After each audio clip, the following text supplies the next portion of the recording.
ನಮಸ್ಕಾರ. ಈ ಅದ್ಭುತವಾದ ವಿವರಣಾತ್ಮಕ ವಿಶ್ಲೇಷಣೆಗೆ ಸ್ವಾಗತ. ಬನ್ನಿ ನೇರವಾಗಿ ವಿಷಯಕ್ಕೆ ಹೋಗೋಣ. ಇಂದು ನಾವು ಮುರಳಿ ಎಂದು ಕರೆಯಲ್ಪಡುವ ಅತ್ಯಂತ ಆಳವಾದ ಹಾಗೂ ಕುತೂಹಲಕಾರಿಯಾದ ಒಂದು ಆಧ್ಯಾತ್ಮಿಕ ಪಠ್ಯವನ್ನು ಅರ್ಥಮಾಡಿಕೊಳ್ಳಲಿದ್ದೇವೆ. ಇದು ಕೇವಲ ಒಂದು ಸಾಮಾನ್ಯ ತತ್ವಜ್ಞಾನವಲ್ಲ, ಬದಲಾಗಿ ಆಧ್ಯಾತ್ಮಿಕ ವಿಜಯವನ್ನು ಸಾಧಿಸಲು ಬೇಕಾದ ನಿಖರವಾದ ಮಾರ್ಗವನ್ನು ತೋರಿಸುವ ಒಂದು ಸ್ಪಷ್ಟ ನೀಲನಕ್ಷೆಯಂತಲೇ ಹೇಳಬಹುದು. ಈ ಇಂದಿನ ವಿಶ್ಲೇಷಣೆ 5 ಪ್ರಮುಖ ಹಂತಗಳಲ್ಲಿದೆ. ವಿನಾಶ ಮತ್ತು ನಿಜವಾದ ಪ್ರೀತಿ, ಗೀತೆಯ ನಿಜವಾದ ಭಗವಂತ ಯಾರು, ಸತ್ಯ ಪ್ರೀತಿಯ 6 ಲಕ್ಷಣಗಳು, ದೈನಂದಿನ ಆಧ್ಯಾತ್ಮಿಕ ಅಭ್ಯಾಸಗಳು ಹಾಗೂ ಅಂತಿಮವಾಗಿ ಅಚಲ ಸ್ಥಿತಿ ಮತ್ತು ಆಶೀರ್ವಾದಗಳು.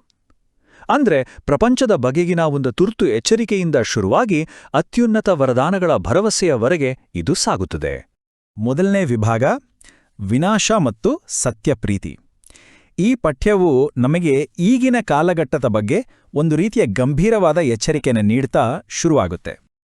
ನೋಡಿ, ಪ್ರಾಪಂಚಿಕ ವಿನಾಶದ ಸಮಯ ತುಂಬಾನೇ ಹತ್ತಿರದಲ್ಲಿದೆ ಅನ್ನೋದನ್ನ ಈ ಪಠ್ಯ ಸ್ಪಷ್ಟವಾಗಿ ಹೇಳುತ್ತದೆ.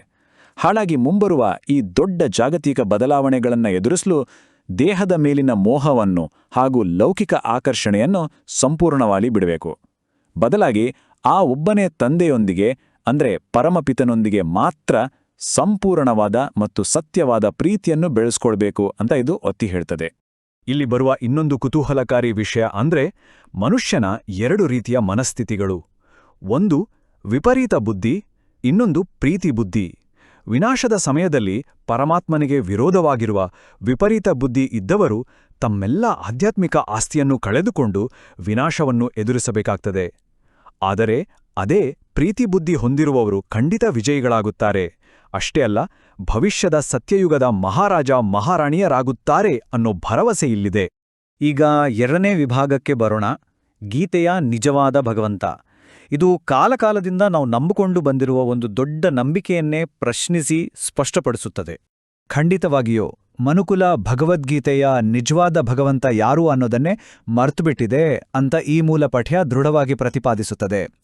84 ಜನ್ಮಗಳನ್ನು ಪಡೆಯುವ ಕೊಳುಲೋದುವ ಸಾಕಾರ ದೇವತೆ ಶ್ರೀಕೃಷ್ಣನಿಗೂ ನಿರಾಕಾರ ಜ್ಞಾನಸಾಗರನಾದ ಪರಮಪಿತ ಶಿವನಿಗೂ ಇರುವ ಸ್ಪಷ್ಟ ವ್ಯತ್ಯಾಸವನ್ನು ಇಲ್ಲಿ ಬಿಡಿಸಿ ಹೇಳಲಾಗಿದೆ.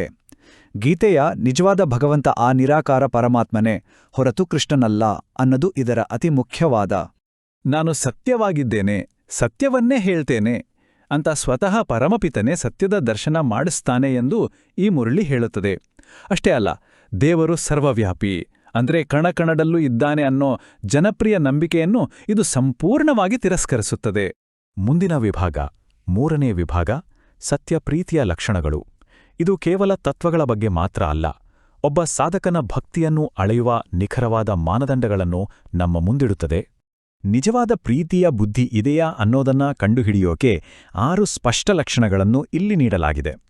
ಮೊದಲನೇದಾಗಿ, ಬೇರೆ ಯಾವ ದೇಹದಾರಿಯ ಮೇಲೂ ಮೋಹ ಅಥವಾ ಆಕರ್ಷಣೆ ಇರಬಾರದು. 2ನೇದು, ಅವರು ಸದಾ ವಿಜಯಿಗಳಾಗಿರುತ್ತಾರೆ. 3ನೇದು, ಪರಮಾತ್ಮನ ಮುಂದೆ ಸಂಪೂರ್ಣ ಸತ್ಯವಾಗಿರಬೇಕು, ಏನನ್ನೂ ಮುಚ್ಚಿಡಬಾರದು. 4, ಮುಂಜಾನೆ ಅಮೃತ ವೇಳೆಯಲ್ಲಿ ಎದ್ದು ನೆನಪು ಮಾಡುವುದು. 5, ಆಧ್ಯಾತ್ಮಿಕ ಸೇವೆಯಲ್ಲಿ ಸಂಪೂರ್ಣ ಸಮರ್ಪಿಸಿಕೊಳ್ಳುವುದು. ಮತ್ತು ಕೊನೆಯದಾಗಿ, ಲೌಕಿಕ ಹಾಗೂ ಪ್ರಾಪಂಚಿಕ ಮಾತುಗಳ ಕಡೆ ಸ್ವಲ್ಪವೂ ಆಕರ್ಷಿತರಾಗದಿರುವುದು. ಇದರಲ್ಲಿ ಗಮನಿಸಬೇಕಾದ ಒಂದು ಅತ್ಯಂತ ಆಸಕ್ತಿದಾಯಕ ಅಂಶ ಅಂದ್ರೆ ದಧೀಚ ಋಷಿಯ ಉಲ್ಲೇಖ. ಲೋಕ ಕಲ್ಯಾಣಕ್ಕಾಗಿ ತಮ್ಮ ಮೂಳೆಗಳನ್ನೇ ದಾನ ಮಾಡಿದ ಆ ಪೌರಾಣಿಕ ಋಷಿಯ ಕಥೆಯನ್ನ ಒಂದು ಅದ್ಭುತ ರೂಪಕವಾಗಿ ಬಳಸಲಾಗಿದೆ. ಅಂದ್ರೆ ಅತ್ಯುನ್ನತ ಆಧ್ಯಾತ್ಮಿಕ ಸ್ಥಾನ ಬೇಕು ಅಂದ್ರೆ ಈಶ್ವರೀಯ ಸೇವೆಯಲ್ಲಿ ತಮ್ಮ ಮೂಳೆಗಳನ್ನ ಸವಿಸುವಷ್ಟು, ಅಂದ್ರೆ ಅಷ್ಟು ಆಳವಾದ ತ್ಯಾಗ ಮತ್ತು ಸಮರ್ಪಣಾಭಾವ ಇರಬೇಕು ಅಂತ ಅರ್ಥ. 4ನೇ ವಿಭಾಗ, ದೈನಂದಿನ ಆಧ್ಯಾತ್ಮಿಕ ಅಭ್ಯಾಸಗಳು. ಈಗ ತತ್ವಗಳಿಂದ ಸ್ವಲ್ಪ ಆಚೆ ಬಂದು ದೈನಂದಿನ ಜೀವನದಲ್ಲಿ ಅಳವಡಿಸಿಕೊಳ್ಳಲೇಬೇಕಾದ ಕೆಲವು ನಿರ್ದಿಷ್ಟ ಅಭ್ಯಾಸಗಳೇನು ಅಂತ ನೋಡೋಣ. ಬೆಳಗ್ಗಿನ ಜಾವದ ಏಕಾಂತ ಸಮಯ, ಅದೇ ಈ ಅಮೃತ ವೇಳೆ. ಇದು ಪರಮಾತ್ಮನನ್ನು ನೆನಪಿಸಿಕೊಳ್ಳಲು ಮತ್ತು ಆಳವಾದ ಆನಂದದಾಯಕವಾದ ಆಧ್ಯಾತ್ಮಿಕ ನಶೆಯನ್ನು ಅನುಭವಿಸಲು ಹೇಳಿ ಮಾಡಿಸಿದ ಸಮಯ. ಹೀಗೆ ಮುಂಜಾನೆ ಬೇಗ ಎದ್ದು ಏಕಾಂತದಲ್ಲಿ ಧ್ಯಾನ ಮಾಡೋದ್ರಿಂದ ಒಳ್ಳೆ ವಿಚಾರಗಳೂ ಮೂಡ್ತವೆ, ಜೊತೆಗೆ ಹಿಂದಿನ ಜನ್ಮಗಳ ಪಾಪಕರ್ಮಗಳೆಲ್ಲ ಸಂಪೂರ್ಣವಾಗಿ ಭಸ್ಮವಾಗ್ತವೆ ಅನ್ನೋದು ಇದರ ಸ್ಪಷ್ಟ ಉದ್ದೇಶ. ಇನ್ನು ಸೇವೆ ವಿಚಾರಕ್ಕೆ ಬಂದ್ರೆ, ಈ ಅಂತಿಮ ಜನ್ಮದಲ್ಲಿ 3 ರೀತಿಗಳಲ್ಲಿ ಸೇವೆ ಮಾಡಬೇಕು ಅಂತ ಸೂಚಿಸಲಾಗಿದೆ.